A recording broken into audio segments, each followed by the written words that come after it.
There are many independent paleo-sculptors who are pretty unknown outside of China. Now, one studio you might have heard of, however, perhaps because you saw an entry on Dan's Dinosaurs or Lana Type Shop, is this, I don't know how to pronounce it in English, but it looks like Dinone Studio. And I became aware of it when I first saw images of this.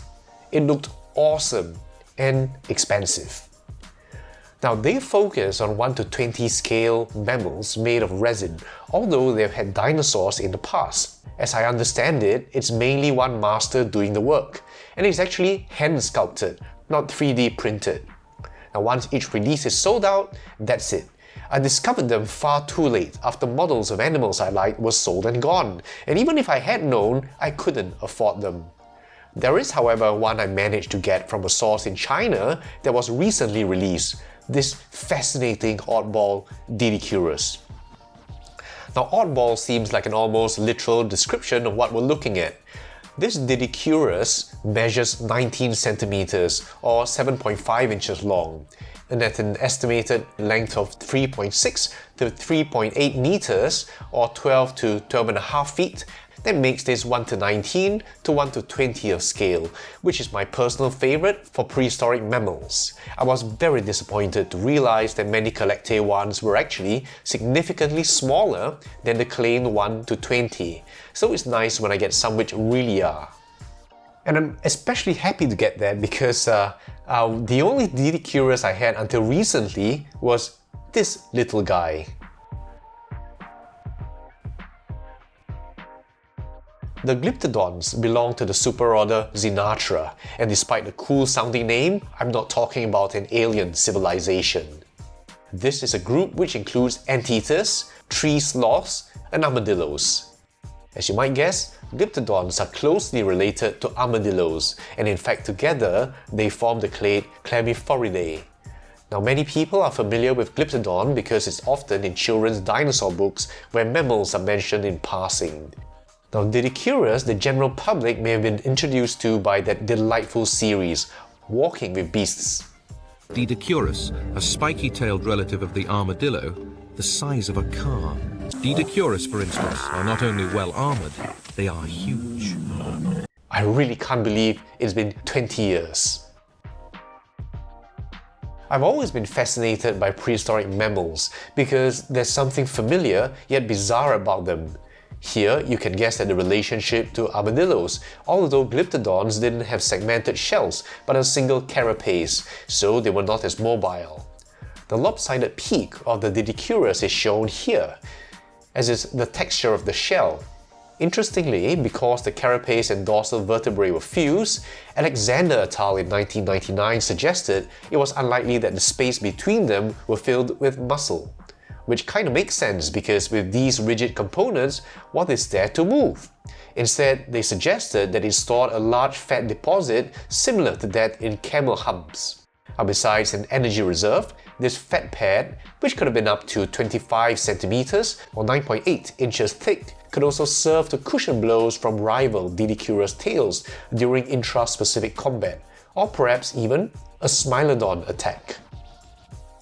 Now, other than that, here's the flat face and deep skull, which is characteristic, and also a cap of armor, the cephalic shield for the head. The limb proportions do look a bit smaller than I'm used to seeing in reconstructions, such as in this CollectA DDKuras here. Now, one of you prehistoric mammal experts can please chip in here. The overall color is a brownish scheme with a lighter brown for the carapace. As you might expect, there are subtle washes that give it a variety of shades in different areas. Now, this looks to be a mix of both natural variation as well as perhaps the influence of dirt and mud. Now, the fur is a darker brown, again with various subtleties created with different washes.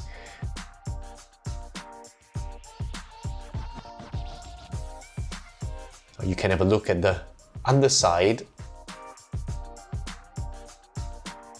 The eyes are accurately and subtly painted. And there's a very nice wetness to the nose and the eyes that imbues this with a kind of a living spirit. And that brings us to the business end of this animal. Now first, you'll see the 6 mobile tail rings here, again carved so carefully, giving it a similar texture to the main shell. Then there's the very rigid distal tail, which ends in this spiky club. As commonly as these spikes have been depicted in pictures, they're actually pretty speculative. You see, what's been found is actually this, a club with several elliptical rough depressions. Now some authors suggest they held horny keratinous spikes, while others suggested horny pads, and I think you can guess which was more appealing to artists and model makers. The tail has a very nice, almost banded pattern here.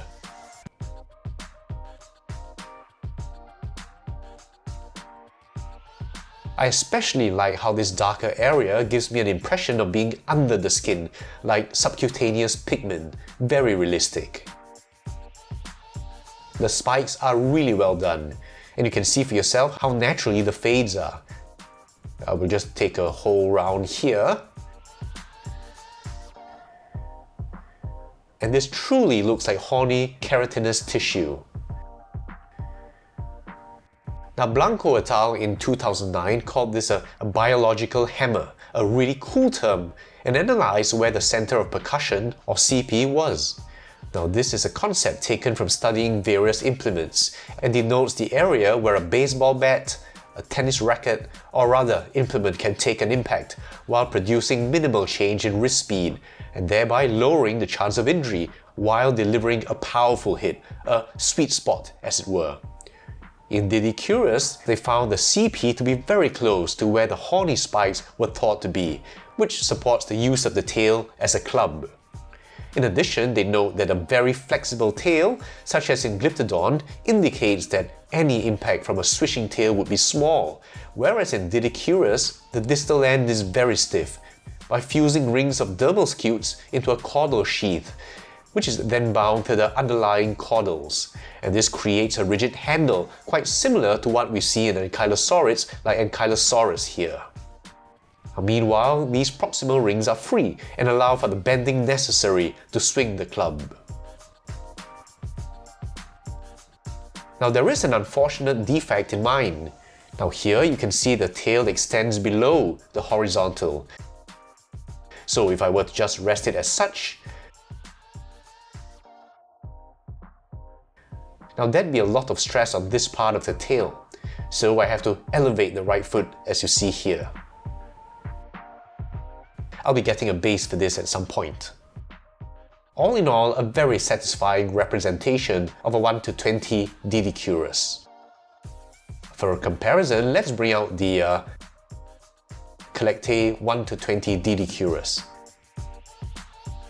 It's just 1 centimeter shorter, but you can already see the volumetric difference that can make.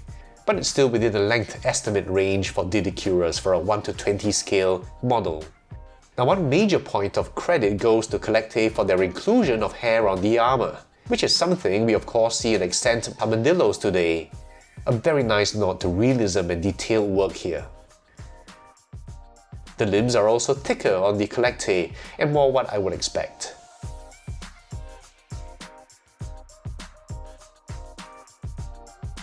They also went with a blunter, stouter interpretation of the spikes, which might be more resilient to breakage on impact compared to pointier ones. So it's a logical inference, though of course let down by the poor paint application here. Finally, let's see it with some mammals of or near the 1 to 20 scale. We have the CollectA elasmotherium,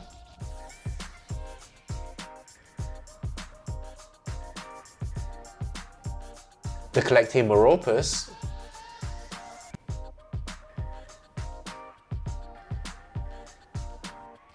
and finally the eye toy Paraceratherium.